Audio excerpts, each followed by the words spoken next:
What if one moment, one decision, could change everything for an entire nation? Could you stand up for what's right, even when the world is determined to keep you silent?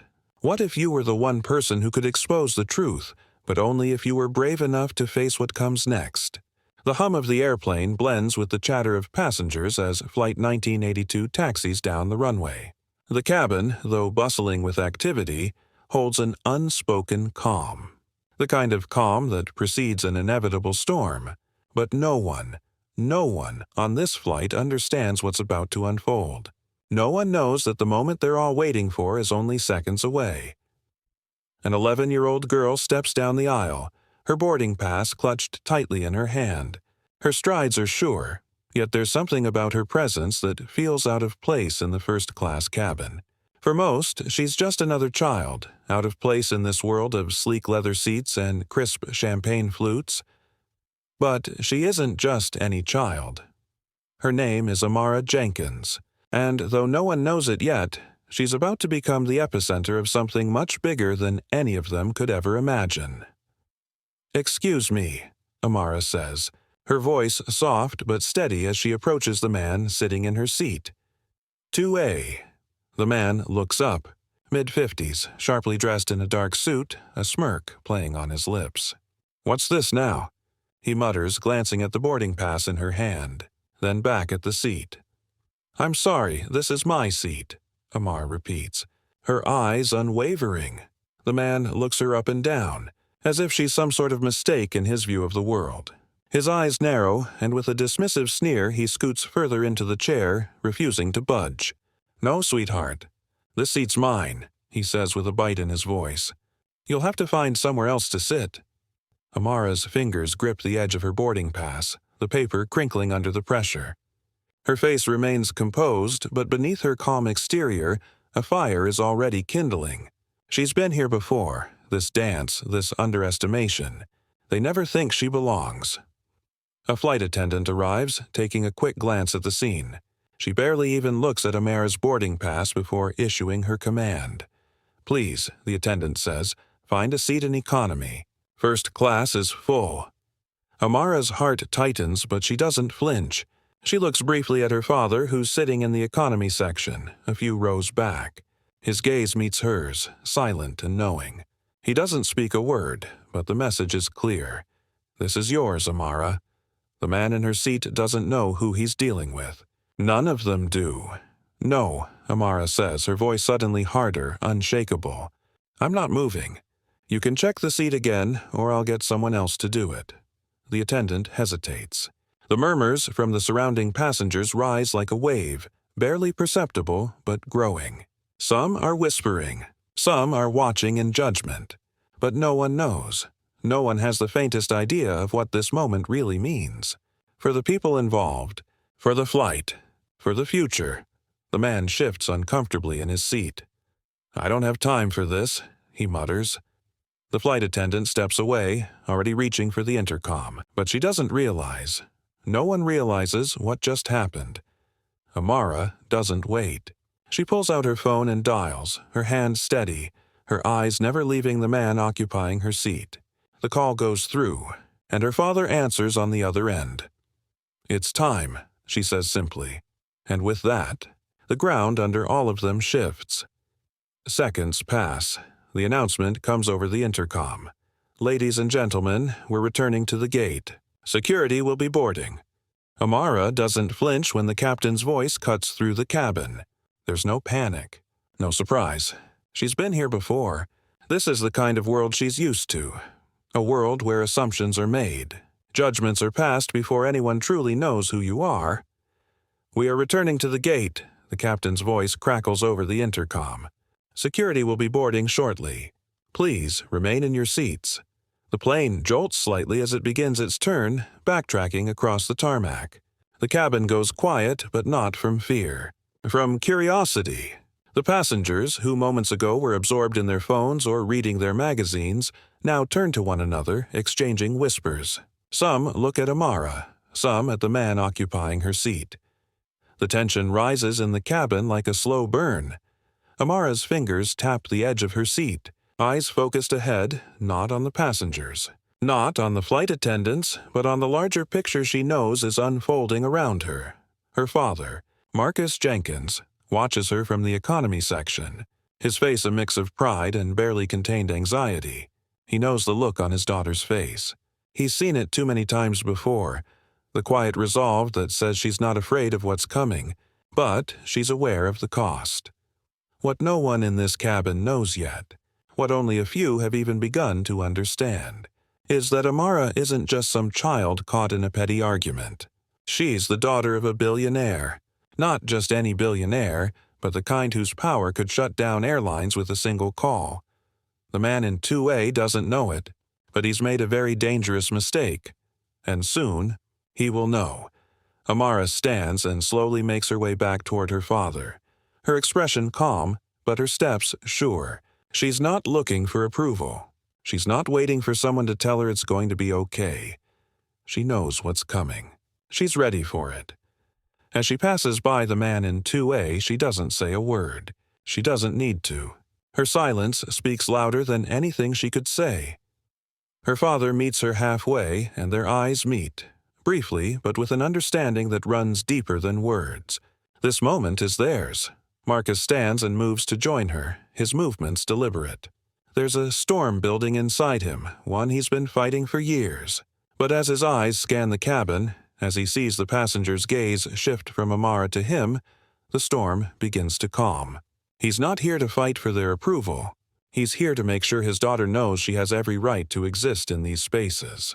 Every right to claim what is hers. "Sir, you need to come with us," a flight attendant says. As she steps into their path, her voice is firm, but her gaze flickers nervously from Marcus to Amara, a silent recognition of what's really happening in the cabin. She doesn't know it yet, but this will be the last flight she's ever on without seeing how far-reaching this situation will become. Marcus looks at her, his voice calm, but the edge of something deeper lingers. "My daughter's seat was booked weeks ago. You should know that." She hesitates, then nods, looking at Amara's boarding pass again. "Yes, sir, but—" Amara's voice cuts through her, steady and cold. "There is no but. I'm not moving." As they make their way toward the back of the plane, an ominous weight hangs in the air. The plane continues its slow crawl toward the gate, the hum of the engines almost drowned out by the murmurs of passengers who now fully understand that this isn't just a child's dispute over seating. The plane is turning back. They know it. The flight attendants know it, and soon they'll all know why. Marcus and Amara sit down, their quiet moment of solidarity broken only by the soft click of the seatbelt sign being turned on. The passengers around them exchange looks, their discomfort palpable. But the real question lingers in the air. Who is this little girl? But there's more at play here than they realize. Because what these passengers and the crew don't know is that Amara Jenkins isn't just a passenger. She's not just an 11-year-old child. She's the creator of Dreamscape, an educational platform worth billions, a technology that's changing the way children with learning differences experience education across the globe. But that's not all. Amara's father, Marcus, is a man who made a decision years ago. He could have stayed in corporate America, worked his way up to the top. But instead, he chose to walk away from his career to support his daughter's dream. That dream, a vision to revolutionize education, to make sure every child, no matter where they're from, had the tools to succeed. That was the plan. And they've already succeeded. Dreamscape is being used in schools in over 40 countries. Amara Jenkins, she's a CEO, and no one here, no one, realizes the kind of power that little girl holds in her hands. But soon they will. The captain's voice comes over the intercom again. This time, it's not routine. We are being asked to return to the gate. Security will be boarding. The announcement hits with finality. It's not just a delay anymore. It's a reckoning. Amara takes a deep breath. She doesn't look scared. She doesn't look anything but resolute. She knows this moment is just the beginning. Amara's eyes flicker toward the cabin door, where a team of security officers is waiting. The flight is no longer just about a seat dispute. It's about something larger, something no one aboard the plane could have anticipated. Her father stands next to her, the calm in his demeanor belying the storm brewing inside him. "Everything changes today," he whispers softly, barely audible, just for her. She doesn't respond, but he can see it in her eyes. She already knows. It's not about the seat. It never was. The security officers board the plane, their steps heavy, their presence overwhelming. The air is thick with tension. Some passengers are still whispering, wondering what's happening. Others glance nervously at Amara, the realization dawning that they're witnessing something bigger than any of them expected. One of the officers, a woman with short-cropped hair and a no-nonsense expression, moves toward Amara and her father. She's stern but respectful as she approaches them. "Miss Jenkins, Mr. Jenkins, we need to speak with you." Amara doesn't flinch. She stands tall, the same quiet confidence she's had since the moment she was born.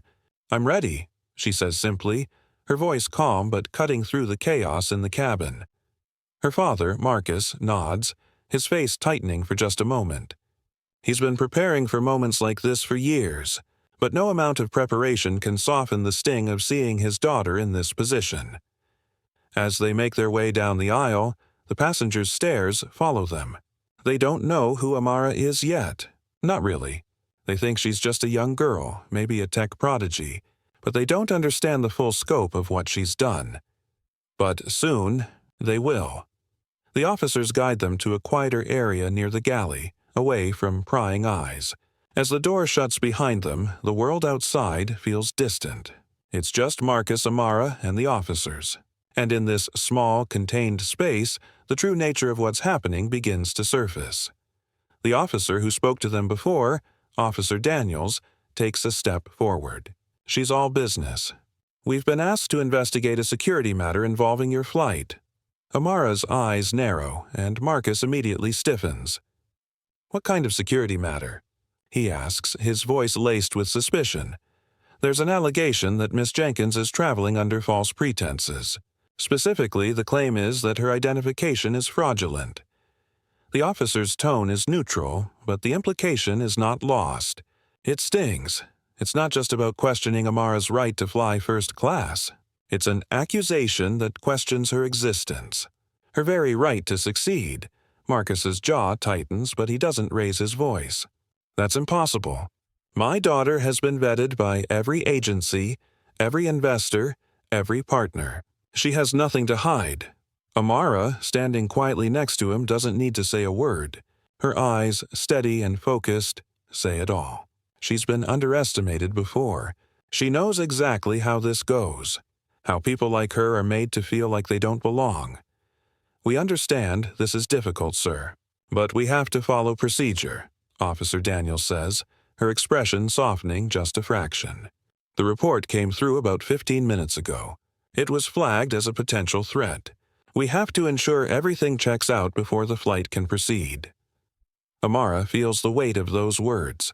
It's not just about the seat anymore. It's about her entire existence being challenged. Her father steps forward, his hand gently on her shoulder. "I know you have a job to do, but this is a mistake, a malicious one. Whoever called this in—" He stops himself, taking a breath. "We'll cooperate, but you need to know this is harassment." As the officers start their investigation, Amara's mind races. She's been preparing for a moment like this, when everything she's worked for is tested, when people try to tear her down. But she never imagined it would come in such an overt way, so publicly, so humiliatingly. It's all connected, she thinks, her mind whirring. The accusations, the man in 2A, the sudden security threat.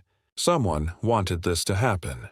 Someone powerful, and she's just beginning to realize who they are. Meanwhile, in the front of the plane, the other passengers continue to speculate. Some stare at their phones, some whisper to one another, but all of them are watching Amara. They just don't know why yet. "It's going to be okay," Marcus says softly, once the officers step out of the galley, leaving a quiet tension hanging in the air. He looks down at his daughter, who doesn't seem shaken, but not entirely composed either. "Whatever happens, we'll get through it." Amara nods. "I know, but it's not just about us anymore, is it?" "No," Marcus admits, his gaze hardening. It's bigger than us. And we have to fight for everyone who's ever been told they don't belong. Amara's eyes flicker with understanding. She knows that what happens next will be the test of her life. Not just for her company, not just for her family, but for the world. As the officers return to their investigation, the plane touches down at Oakland International Airport. The sound of the wheels hitting the tarmac feels like a final punctuation mark to the storm that's been brewing in the skies. The aircraft slows to a stop. The engines cut. The cabin falls silent. "Ladies and gentlemen," the captain's voice crackles, "we have been instructed to divert to Oakland for a security inspection. Please remain seated until further instructions. We thank you for your cooperation." Amara stands and adjusts her blazer, smoothing it down. She's ready, and this time she will not back down. The plane comes to a complete stop at the gate. The sudden silence after the engines cut almost deafening. The air in the cabin feels heavy, thick with anticipation. There's an uncomfortable stillness as the passengers remain in their seats, eyes flicking between Amara, her father, and the flight attendants who are now preparing to offload the plane's passengers. Amara's fingers tap rhythmically against the armrest, her nerves alive with quiet intensity. Her father's eyes linger on her for a moment, but he doesn't speak. He's done everything he can to protect her. Now, the world is forcing her to stand on her own. What happens now? She asks, the words breaking the silence between them. It's not fear in her voice. It's a quiet certainty. "Now we wait," Marcus replies, his voice steady but his jaw clenched. "We deal with whoever's behind this, and we let them see exactly who they're messing with."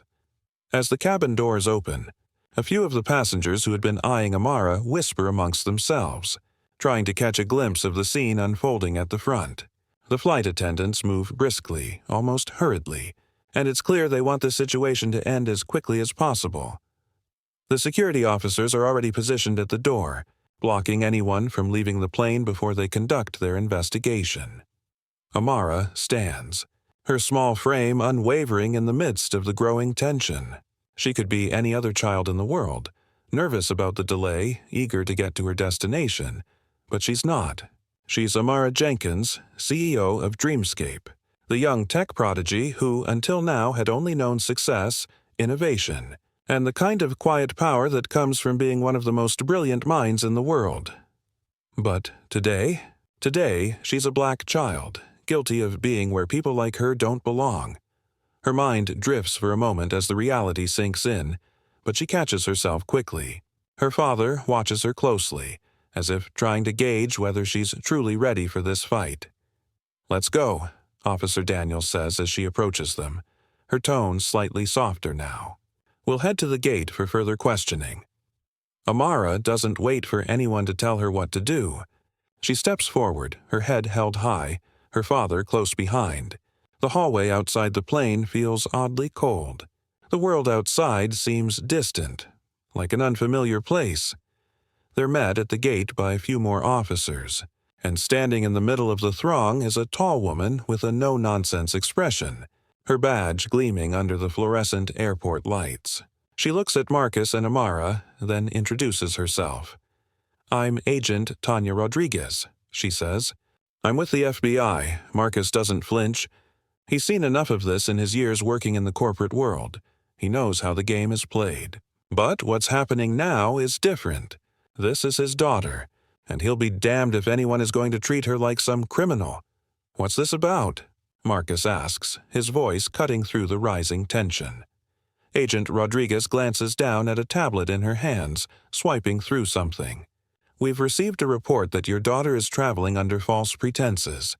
Someone made an anonymous call claiming that Miss Jenkins is using fraudulent identification and business documents. We're here to verify that everything checks out before this flight can proceed." Amara's heart beats steadily in her chest, each thud a reminder of what's at stake. The words hang in the air like a weight, suffocating the space around them. But she doesn't flinch. "Not now. This is a mistake," Marcus says firmly. "My daughter has been vetted by multiple agencies and partners. Her company is legitimate." Agent Rodriguez doesn't argue with him. Instead, she holds up a hand. "I'm not here to debate the validity of your claims, Mr. Jenkins. I'm here to do my job. Please understand that I'm required to follow procedure." Amara looks up at her father, her gaze filled with something deeper than understanding, an unspoken resolve. She's been on this path before, where the system tries to tear her down, where it questions everything she's ever worked for, and yet she knows what to do. The truth is, she's already done more than most people will ever achieve by the time they're 40, and they'll never understand it. "We'll cooperate fully," Marcus says, his voice soft but unwavering. "But I want it on the record that this is a blatant act of racial profiling. Whoever made that call wanted to discredit my daughter and her company. They will answer for it." Agent Rodriguez nods, but her face remains unreadable. She gestures for them to follow her as she leads them down a sterile hallway toward a small, makeshift office near the terminal. They pass a few security personnel who nod curtly as they walk by, their attention flicking to Amara as if they, too, are trying to piece together what's happening. "Amara, I want you to stay calm," Marcus says quietly as they enter the room, pulling up 2 chairs at a small conference table. He sits next to her, leaning in slightly. "Whatever happens, we face this together. This is your moment to show them exactly who you are." Amara nods. Her fingers, still trembling slightly, curl around her tablet as if it's a lifeline. "I know," she replies, her voice steady. The room is sparse, just a desk, a couple of chairs, and a few bland paintings on the walls. The sound of the terminal outside feels distant, like it belongs to a different world entirely. Minutes pass in quiet tension as Agent Rodriguez sets up her tablet, occasionally glancing at the door. Amara watches her closely, but her mind is elsewhere. She's thinking about the last few years, Dreamscape, the kids in classrooms all over the world using her platform, the lives she's touched, the fights she's had to win, both in business and in life. She knows that today, she's facing something even bigger than she's ever dealt with before. And this time, it won't be easy. It won't be pretty. "I'm going to need to see your documentation," Agent Rodriguez says, snapping Amara out of her thoughts.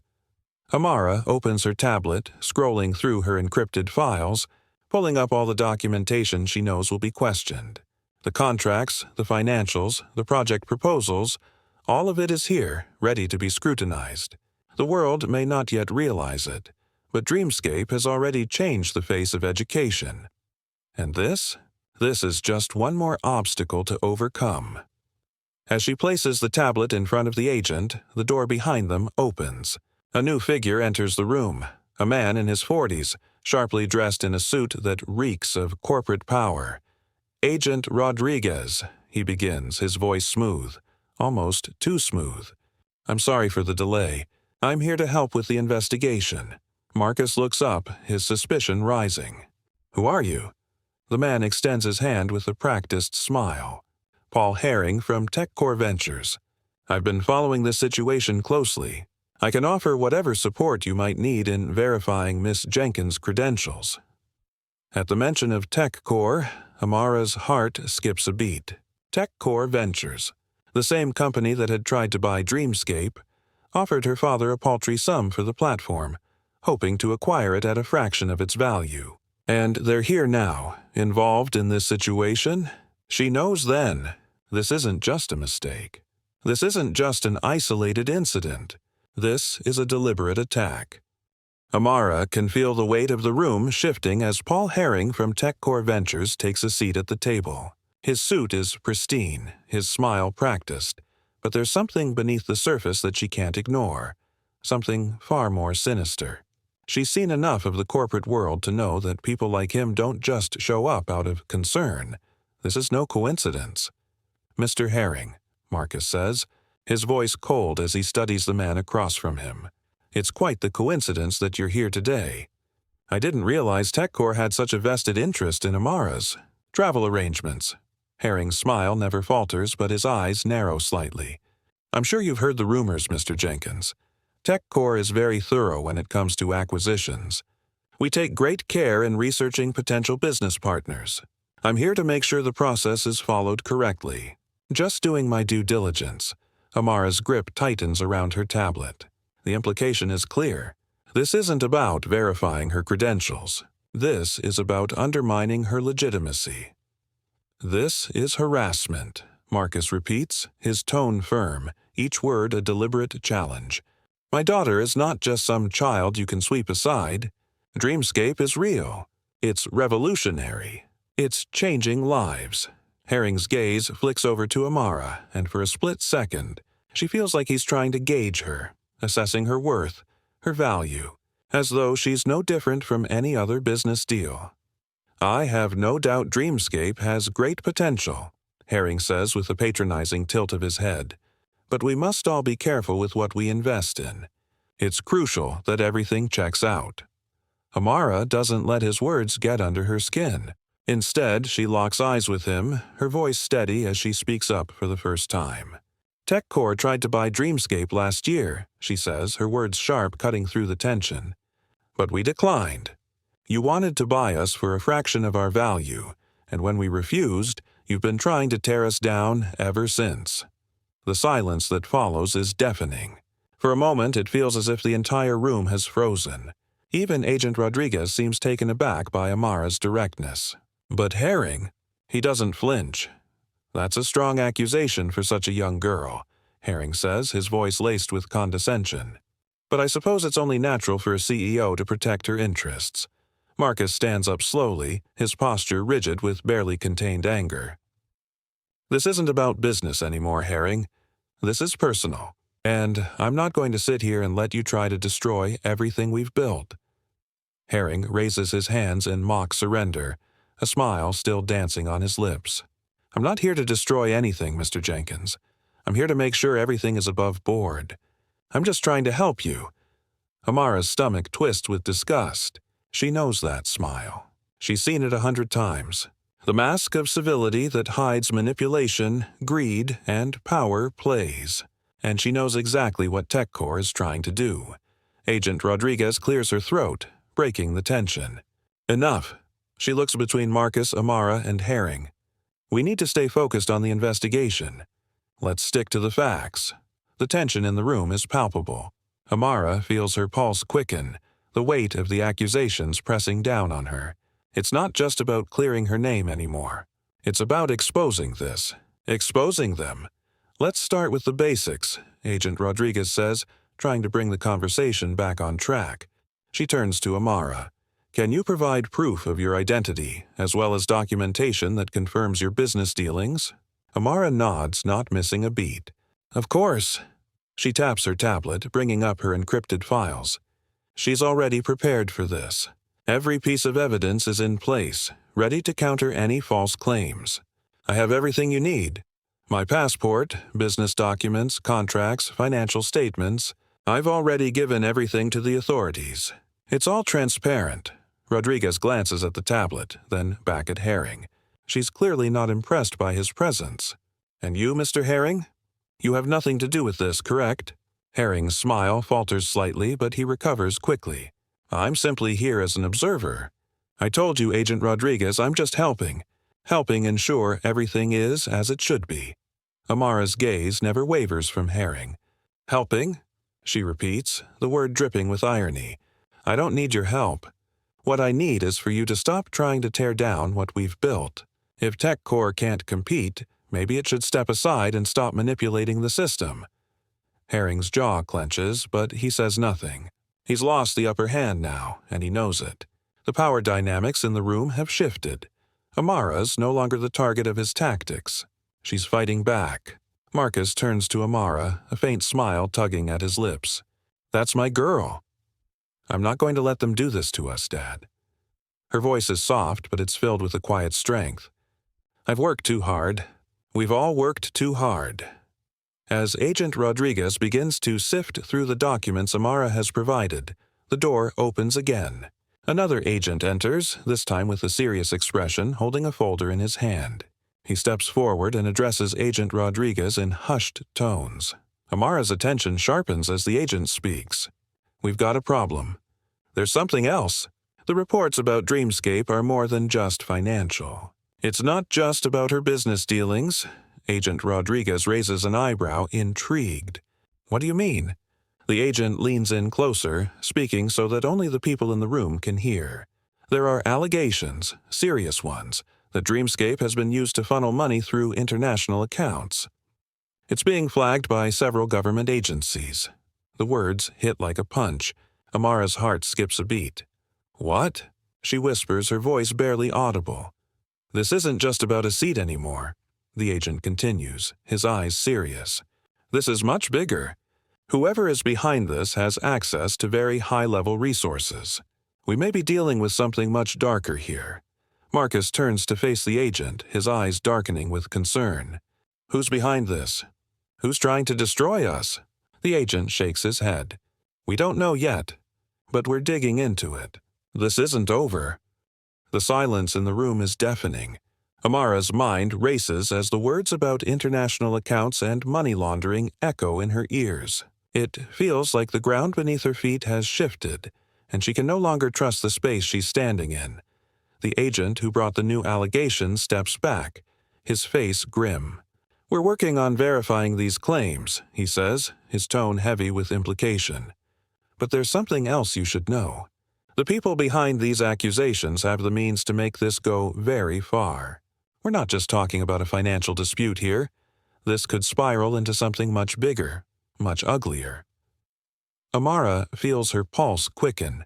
The weight of the situation presses down on her, and her mind flashes back to everything she's fought for. Dreamscape, her team, her mission to change the world. This wasn't supposed to be the fight, but now it's all out in the open. Marcus's gaze hardens as he listens to the agent, his jaw clenched. He turns to Amara, his face filled with quiet resolve.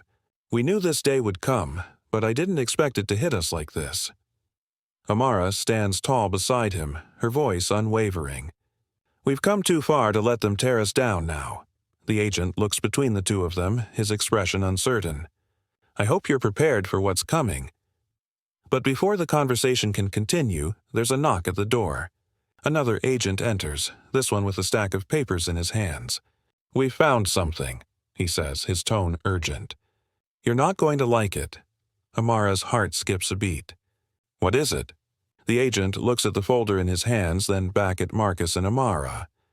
The call about Dreamscape, it wasn't just anonymous. It came from someone at the very top of TechCore. We've confirmed that it was made by a senior executive. Marcus's eyes narrow, his fists tightening at his sides. So it's true. They're behind this, the agent nods. Yes, and there's more. We've connected some dots. The same person who initiated the call was involved in an insider plot to discredit Dreamscape and other minority-owned tech companies.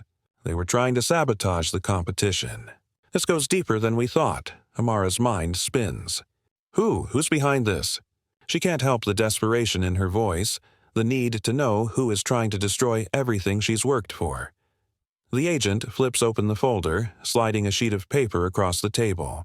Elizabeth Montgomery, he says, his voice grim. Former VP of TechCore. She resigned recently, but we believe she was heavily involved in orchestrating the attack against Dreamscape. She's the one who helped cover up the connections between TechCore and these accusations. The name hits Amara like a physical blow. Elizabeth Montgomery, the woman who had sat next to her on the plane, who had quietly intervened during the seating dispute, now turns out to be deeply involved in the conspiracy. It doesn't make sense. She had helped them on the plane. She had seemed like an ally, but why? Marcus asks, his voice hoarse with disbelief. She helped us. Why would she do this? Amara's thoughts race. She was in the right place at the right time. She was probably collecting information, biding her time, waiting for the perfect moment to make her move. We believe she's been gathering evidence for months, the agent continues. She's working as a whistleblower now, but her motivations aren't entirely clear. It's possible she's trying to cover her tracks after a failed power grab.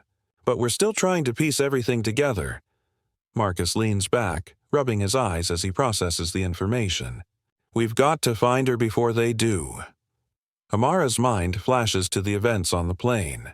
The quiet way Elizabeth had intervened when the man refused to move from her seat. The subtle yet firm way she had challenged the man without directly confronting him. It had been more than a seat dispute. It had been a subtle play to test their response, to see where they stood. And now, Amara realizes, Elizabeth Montgomery is more than just a former TechCore exec. She's a pawn in a much larger game, one that's been set into motion by people far more dangerous than she could have imagined. "We need to find her, Dad," Amara says, her voice resolute. "I don't care what it takes. We have to find out what she knows. She's our only chance of turning this around." Marcus nods, his jaw set. "We will, but we're not going to do it alone. We'll get our lawyers involved, and we'll make sure the right people are on our side. We're going to expose them all." Hours later, Marcus and Amara sit together in their hotel room, surrounded by stacks of documents, business contracts, and files on TechCore ventures. Their phones buzz incessantly with updates from their legal team, investors, and friends in the business world. It's clear that the storm they found themselves in is no longer just a small dispute. It's a full-scale war, but in the midst of it all, Amara remains focused. She can't afford to be distracted. This is her fight. As the night stretches on, Amara's thoughts drift back to the woman who'd offered her seat on the plane, Elizabeth Montgomery. She had seemed like a friendly face, but now Amara knows she's part of the larger conspiracy. "Dad, there's something I don't get," Amara says, looking up from her tablet. "Why would Elizabeth be working with TechCore but then expose their plan? If she's really trying to help us, why wouldn't she have gone public sooner?" Marcus takes a deep breath, glancing at his daughter. Maybe she was trying to protect herself. Maybe she was biding her time, waiting to see how it all played out. But whatever her reasons, I think we need to trust her. For now. She's our best shot at taking down TechCore. Amara nods, her gaze steady. Then we'll find her. As the night wears on, a new plan begins to form. They'll use everything they've got to track down Elizabeth Montgomery. They'll use every connection, every resource they can find. And they'll bring her into the fold, before TechCore does. The night passes in a blur of calls, emails, and strategy sessions. Marcus and Amara work through the details, drawing connections between the people they know, the information they've gathered, and the trail left by Elizabeth Montgomery. By morning, they've already planned their next steps. It's clear now. They can't wait for the authorities to catch up. Elizabeth Montgomery is their only chance to uncover the truth and expose the full extent of the conspiracy. But finding her isn't going to be easy. Amara stands by the window, staring out at the San Francisco skyline as the morning light hits the city. The weight of everything presses down on her. TechCore, the false accusations, the cover-ups. She feels like she's standing at the edge of something vast, something dangerous. But she's not about to step back. "We'll need to move fast," Marcus says, coming up behind her. His voice is low, but there's an intensity in it that's impossible to ignore. Elizabeth has likely gone into hiding, and we don't know how far TechCore's reach goes. But we've got to find her before they do. Amara turns, her eyes meeting his. "I know, we'll get her, Dad. We have to." Marcus nods, his gaze hardening. "We're not just fighting for Dreamscape now. We're fighting for the truth, and for every other company they've tried to crush under their thumb. TechCore doesn't get to control everything," Amara adds, her voice firm. "We'll make sure they don't get away with this." The two of them set out with a plan. First, they'll try to track Elizabeth through her known contacts, investors, former colleagues, anyone who might have seen her since her resignation from TechCore. They'll dig into her background, check her financial records, and see if there's any hint of where she's hiding. As they meet with their legal team, Marcus's phone buzzes with a new notification. He looks at it for a moment before passing it to Amara. "It's from Zoe," Amara says, reading the message. She's found something. Zoe Washington, Dreamscape's COO, is a sharp, no-nonsense woman who's always a step ahead. Her message is cryptic but urgent. Check her last known connections. Elizabeth Montgomery was more involved in TechCore's schemes than we thought. She's not just a whistleblower, she's a part of the problem. Get to her first. What does this mean? Marcus asks, his brow furrowed. Amara shakes her head, her mind whirring with new possibilities. It means Elizabeth might not be the ally we thought she was. We need to figure out what she's hiding, and why she was really at the center of all of this. With the new information from Zoe, the tension grows. Elizabeth Montgomery is no longer just a passive observer in this mess. If Zoe's right, she's as much a part of the conspiracy as anyone in TechCore, and if that's true, then every move she made on the plane, and every subtle act of kindness, was just a calculated play to keep them off balance. Hours pass. The search for Elizabeth's whereabouts continues, but no one seems to have seen or heard from her since her resignation. It's like she's vanished into thin air. No records, no traces, nothing. The silence in the room is oppressive as Marcus and Amara sit at the hotel conference table, papers spread out before them. "We're missing something," Marcus mutters, his voice thick with frustration. "She has to be somewhere. She wouldn't just vanish without a trace." Amara's eyes flicker to the stack of papers. She flips through them one by one, reviewing the financial records, the TechCore documents, and Elizabeth's communications with her former colleagues. The pieces aren't fitting together. "There's something missing. Dad," Amara says suddenly, her voice sharp with realization. "Look at this." She slides a document across the table to Marcus. It's a printout of Elizabeth Montgomery's resignation letter from TechCore, dated just a week before the events on the plane. But what catches Amara's attention isn't the letter. It's a series of coded financial transfers buried deep within the corporate documents. Payments, large ones, moving through offshore accounts. "She's been hiding the money," Amara says, her voice trembling slightly. "These aren't just regular payments. They're being funneled to a private account, one that's been linked to her." Marcus leans in, his eyes narrowing as he examines the paper. This isn't just about money. These transfers could be the key to everything. But to who? Amara asks, her brow furrowed. "Who's she working with?" Before Marcus can respond, the door to the conference room opens. Zoe steps in, her face grave. "We found something else," she says, holding up a folder. "Elizabeth was more involved in TechCore's dirty work than we realized. There's evidence that she's been feeding them information from the inside, sabotaging Dreamscape's competitors and orchestrating attacks on other minority-owned companies in tech." Amara's blood runs cold. She's been playing both sides. "It gets worse," Zoe continues, her voice hard. "Elizabeth's been working with TechCore's executives to silence anyone who tries to expose their practices. And now," she pauses, glancing at both of them, "they're coming after you. Not just your company, but you, Amara. They'll stop at nothing to destroy you." Marcus looks at Zoe, then back at Amara. "We knew the stakes were high, but this—" His voice trails off as the weight of the situation settles in. Amara's mind whirs. She can't afford to hesitate. "Then we don't wait for them to make the next move. We make it first. We find Elizabeth, and we force her to tell us everything. We're with you," Zoe says, her voice firm. "Whatever it takes."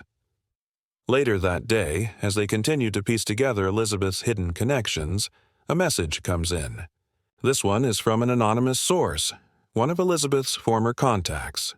The message is brief, almost cryptic, but it's enough to send a chill down Amara's spine. "I know where she is. Meet me at Pier 43, 7 p.m. tonight. Come alone." "This is it," Amara says, standing up from the table. "We go now." As they prepare to leave, Marcus places a hand on her shoulder. "Be careful, Amara. This is bigger than we thought.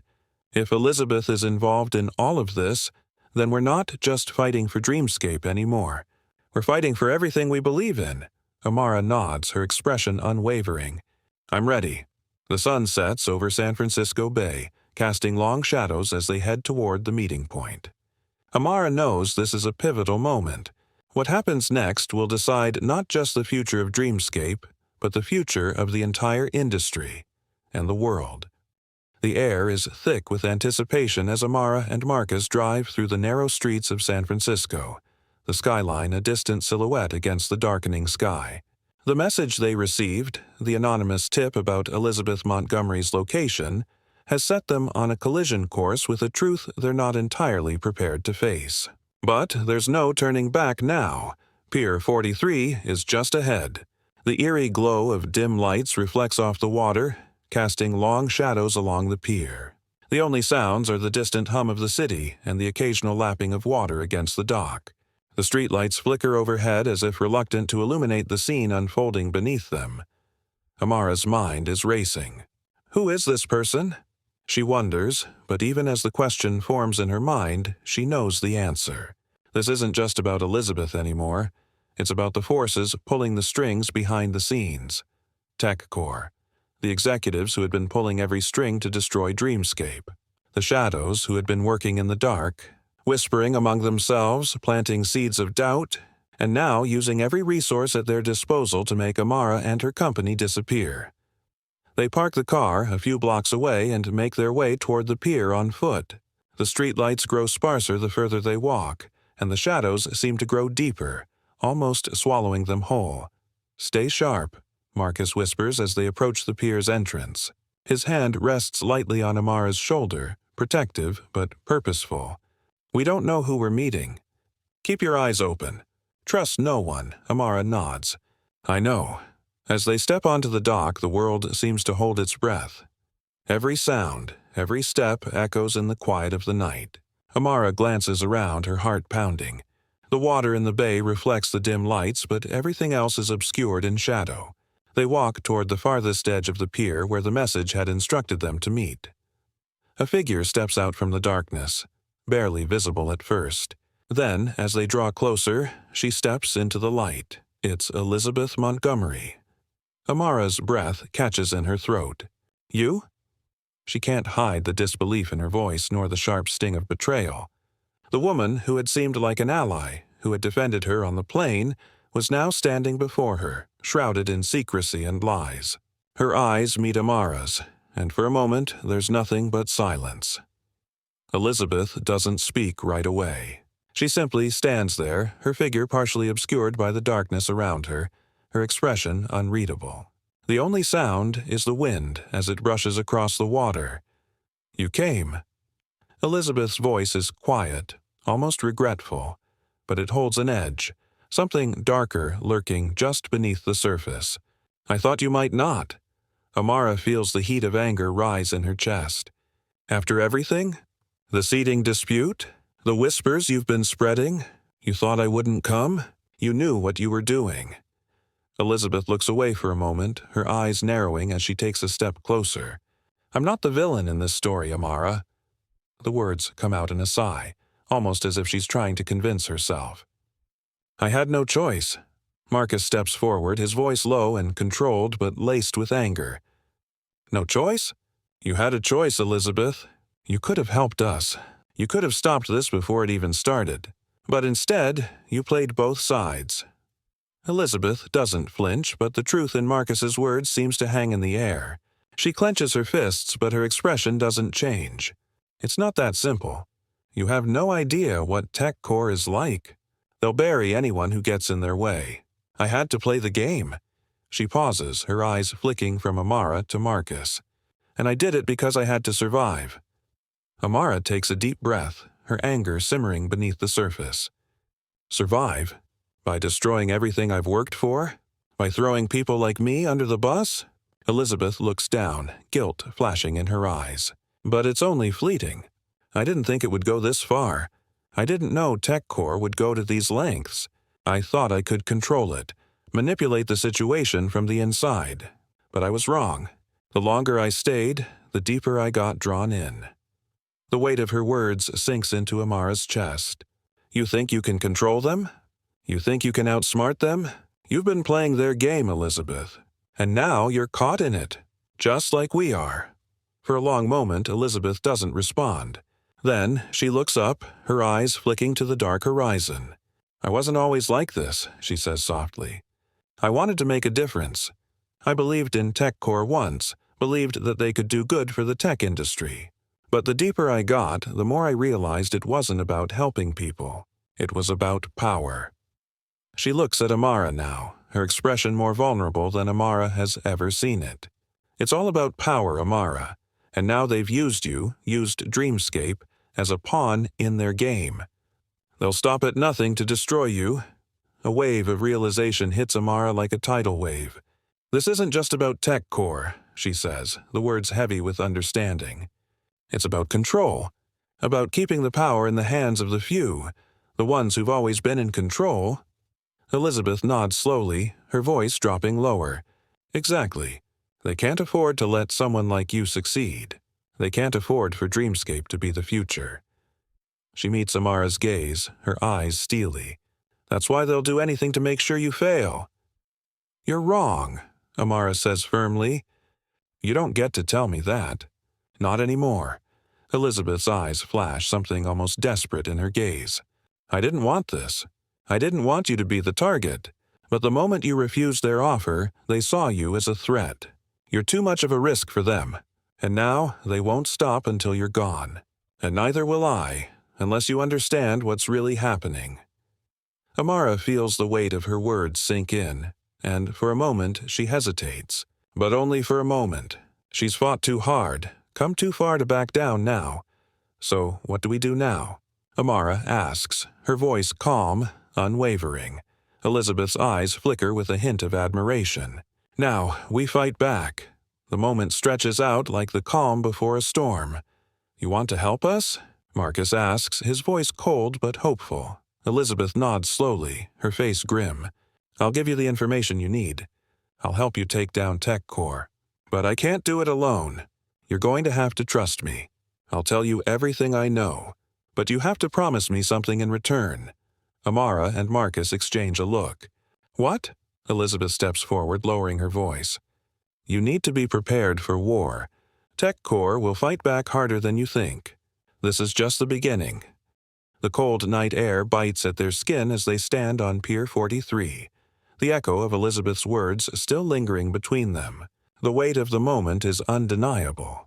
What started as a petty dispute over a first-class seat has spiraled into a battle that could reshape the entire tech industry. Dreamscape's future, Amara's future, hangs in the balance. This is bigger than anything we imagined, Marcus murmurs, his voice grave as they walk back toward their car. He glances over at Amara, his eyes filled with a mix of pride and concern. They've been playing us from the start. TechCore, Elizabeth. They've been moving pieces without us even realizing it. Amara's jaw is set, her gaze ahead as the weight of her father's words sinks in. They think they can take everything from us, she says, her voice hard. But they're wrong. We're not going to back down. Not now, not ever. As they drive back to their hotel, Marcus's phone rings. He answers, his tone clipped. Marcus Jenkins. A pause, and then his face hardens. We're on our way.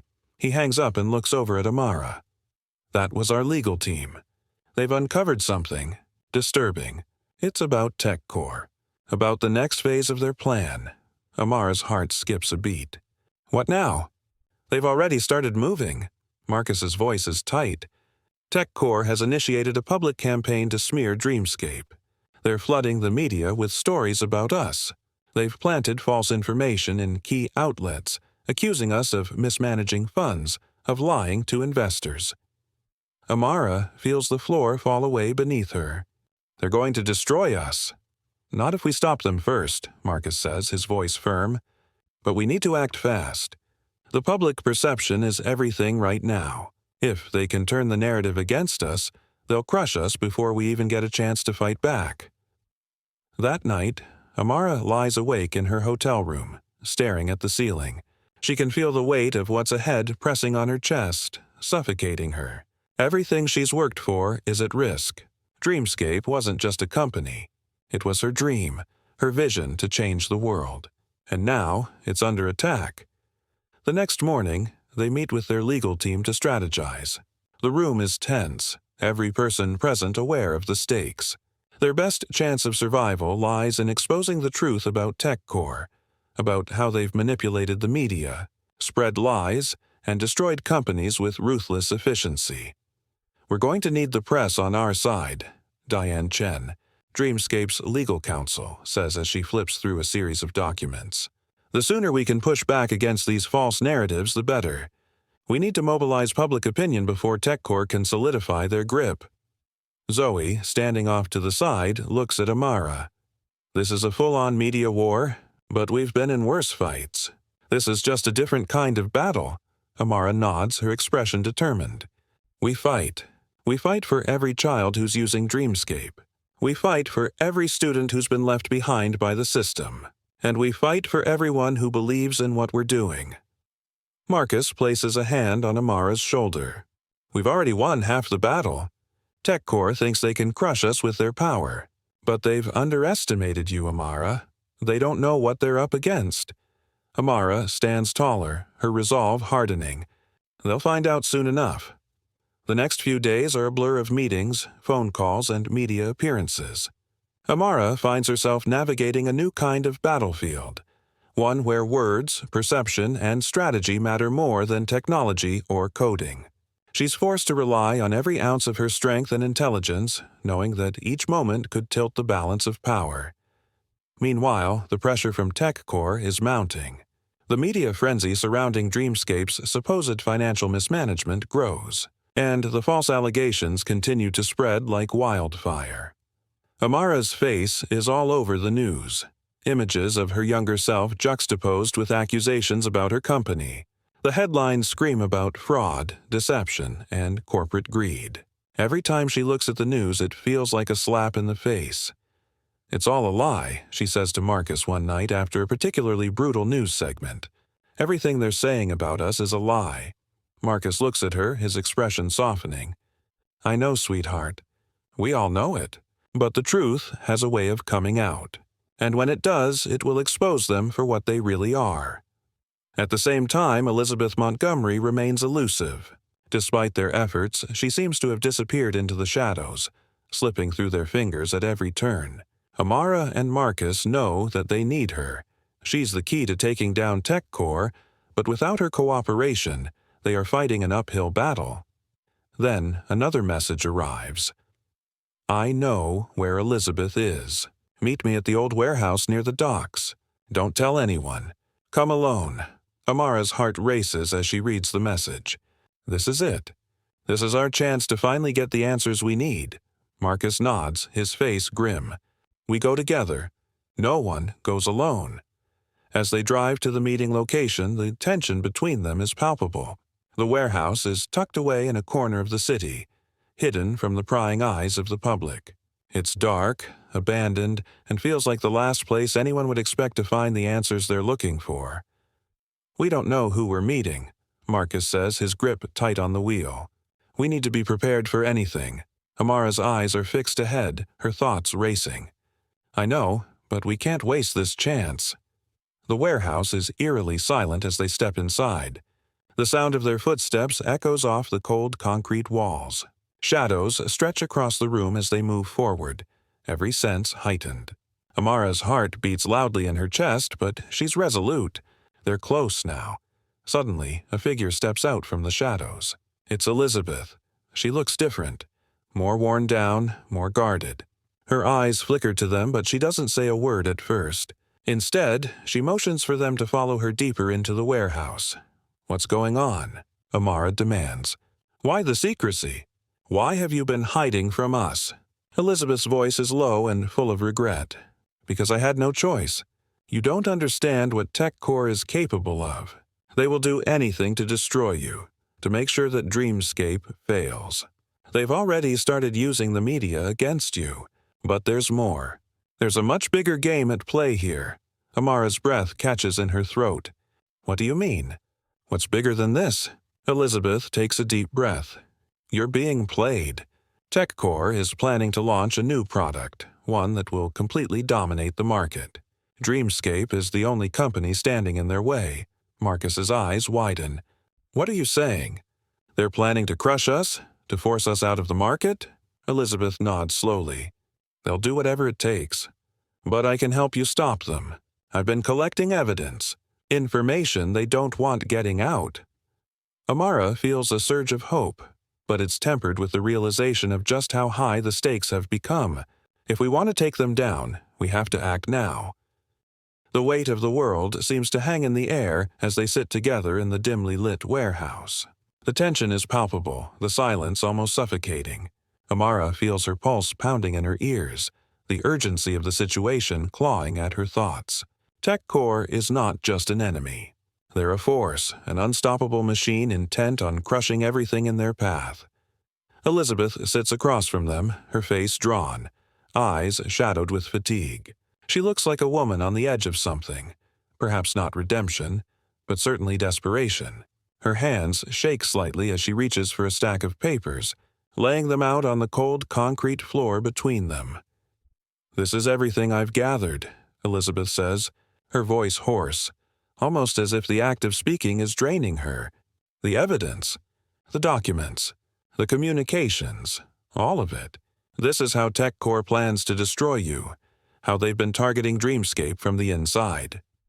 Amara leans forward, her heart racing. "What exactly are we looking at?" Elizabeth taps the top document. It's their plan to discredit Dreamscape. But it's more than just media manipulation and corporate sabotage.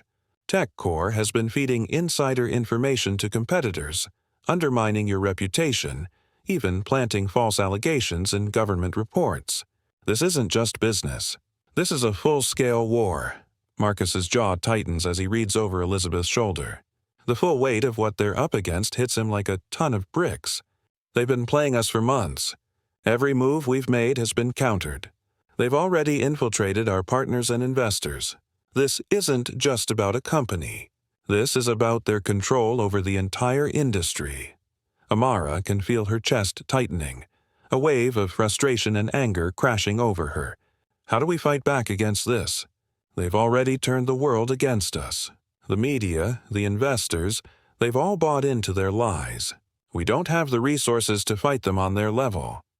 Elizabeth's gaze softens for a moment, but it's fleeting. She's been through this. She knows the game. "That's where you're wrong," she says quietly. "You have one thing they don't." Amara looks up at her, confused. "What's that?" Elizabeth's eyes lock onto Amara's, a mix of admiration and regret in her gaze. "You have the truth." She pauses, letting the weight of her words sink in. TechCore may have the money, the media, the power, but you have something far more dangerous. You have the truth, and you have a platform. The room falls silent. Amara's mind races, but she doesn't interrupt. The truth. She's always known that Dreamscape was built on something pure, something that was meant to help children, to break down the barriers in education that have held so many back. The world may be blind to it now, but she's always believed that if they knew the truth, they'd see what Dreamscape could do for the future. But the truth alone isn't enough. She knows that now. It's not just about revealing TechCore's corruption. It's about showing the world what they stand to lose if Dreamscape is destroyed. Amara takes a deep breath, her eyes narrowing with resolve. "We can't fight them alone. We need leverage. We need to take the fight to their doorstep." Marcus looks over at her, a proud smile tugging at his lips. "That's the spirit." He looks at Elizabeth. "But we need more. We need to know exactly who's behind this. Who's been pulling the strings? Who else is involved in this conspiracy?" Elizabeth's eyes flicker with something Amara can't quite place. It's not just TechCore. There's another player involved, someone much bigger, much more dangerous than you realize. "But I can't tell you who they are. Not yet." Amara leans in, her voice urgent. "You have to tell us. If we don't know who we're up against, how can we fight back?" Elizabeth hesitates, her fingers drumming nervously on the table. "You don't understand. TechCore is just a pawn in a larger game. They're being used by someone much more powerful. This isn't just a corporate rivalry. This is about the control of the entire tech industry, and the people behind it won't hesitate to crush you if it means protecting their interests." The words hit Amara like a cold wave. "Who is it? Who are they?" Elizabeth shakes her head. "I can't give you a name, but I can give you a warning. If you go after them, they will come for you. They'll destroy everything. It's not just your company that's at risk. It's your life." Amara feels her chest tighten as she absorbs the weight of Elizabeth's words. She's not just fighting for her company anymore. She's fighting for her survival. "I didn't come here to back down," Amara says, her voice steady but fierce. "I'm not going to let them win. I'm going to expose them, and I'm going to make sure the world knows who they really are." Elizabeth watches her for a moment, then nods slowly. "I'll help you.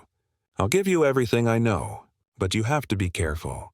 If you go public with this, it won't just be TechCore that comes after you. It'll be everyone who's ever had a hand in silencing voices like yours. Hours later, Amara, Marcus, and Elizabeth sit together in their hotel room, surrounded by documents and digital files. The pieces are starting to fall into place. The deeper they dig, the more they uncover, each new revelation more troubling than the last. They have the evidence. They have the truth. But they also have enemies. Dangerous, powerful enemies who will stop at nothing to protect their secrets. The question now is how far they're willing to go to expose the corruption that's rotting the heart of the tech industry. Marcus looks at Amara, his eyes full of pride and worry. "You're sure about this? Once we do this, there's no turning back."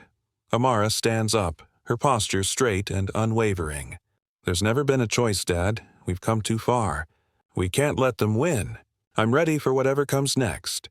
With a final glance at the documents before her, Amara gathers her resolve. "Let's do this." The battle has raged on for weeks. The media war, the public backlash, the lies that TechCore has spread, the false accusations that have almost torn Dreamscape apart. But through it all, Amara has stayed steady, her resolve unwavering. Now, standing in the heart of the fight, she knows that this is the moment that will define everything. The moment when she either cowers in fear or rises to make her mark on history. "This is it," Marcus says, his voice tight with determination as they walk into their hotel's conference room. Their legal team, their closest allies, are all gathered around, waiting. The tension in the air is palpable. Amara can feel it, heavy as a storm cloud, ready to burst. Amara's heart beats steadily in her chest. We expose them. Once and for all, the plan is in place. It's bold. It's risky. But it's the only option left. They'll use the evidence Elizabeth has gathered. TechCore's corruption, the insider trading, the secret deals with competitors.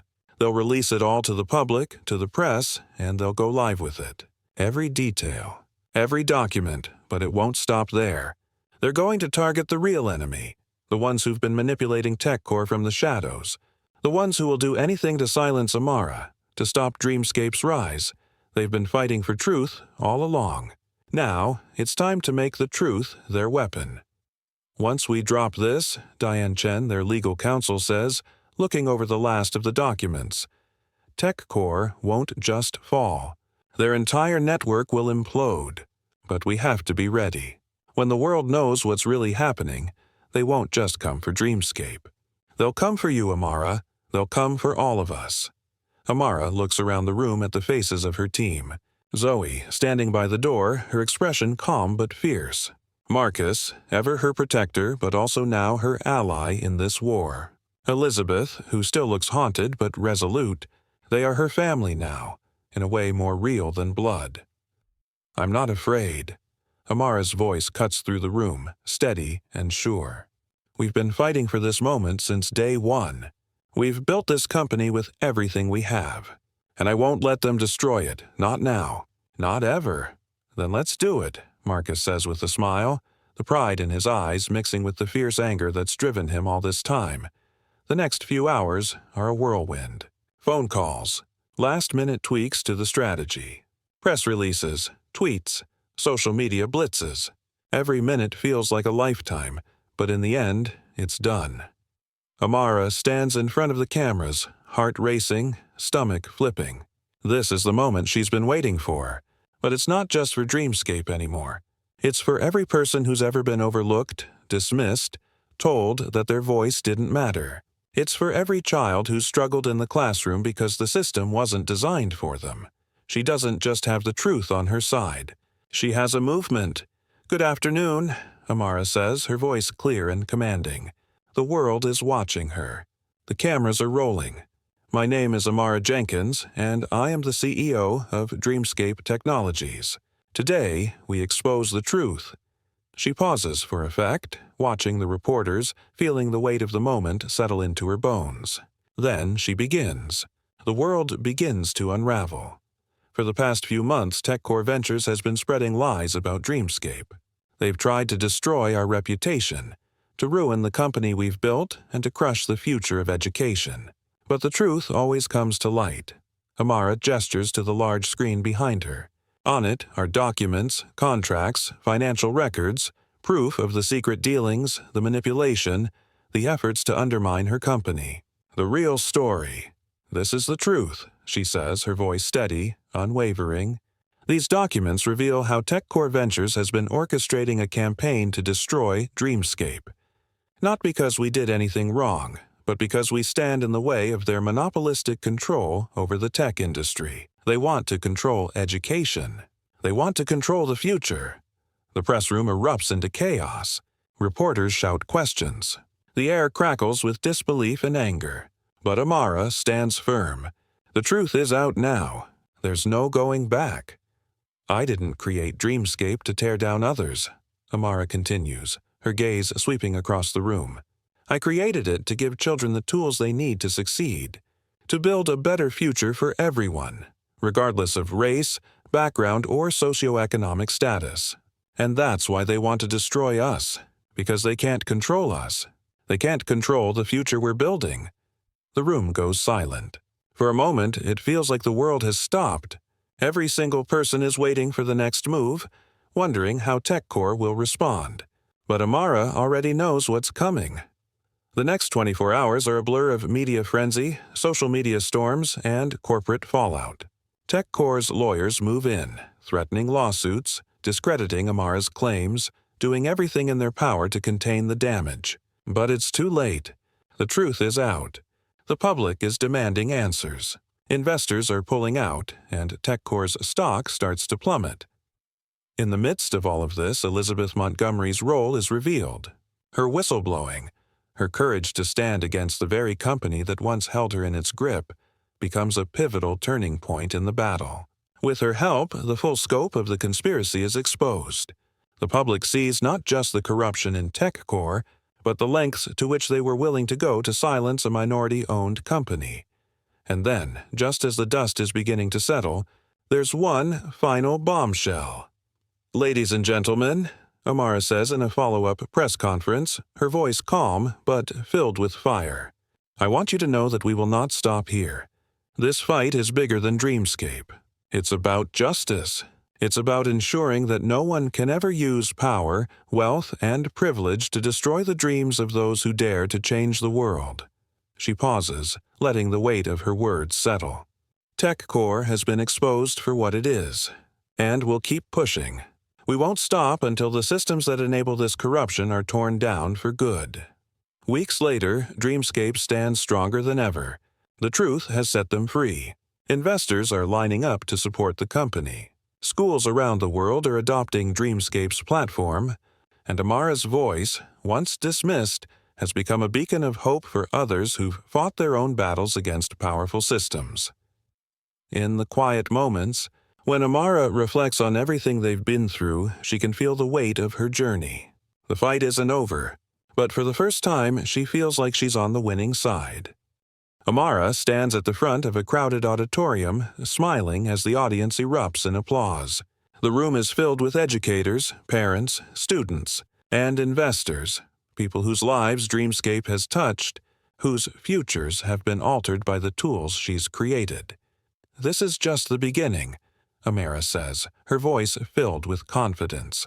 We've come a long way, but we're not done. The future of education belongs to the children. And we're just getting started. The crowd cheers again, and Amara looks out at the sea of faces before her. She knows this battle isn't over, but today they've won. She smiles, her heart filled with hope for what's to come, because the future is hers.